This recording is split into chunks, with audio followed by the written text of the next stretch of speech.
ఎవరి చక్కని వాడు ఎంతకు చిక్కని వాడు ఎప్పటికి దారికొస్తాడో ఎవరి చక్కని చుక్క సోకు దీని కాలికి మొక్క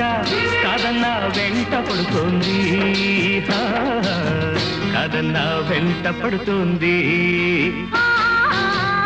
ఎవరి చక్కని వాడు ఎంతకు చిక్కని వాడు ఎప్పటికి దారికొస్తాడో ఎవరి చక్కని చుక్క సోకు దీని కాలికి మొక్క కాదన్నా వెంట పడుతుంది కాదన్నా వెంట పడుతుంది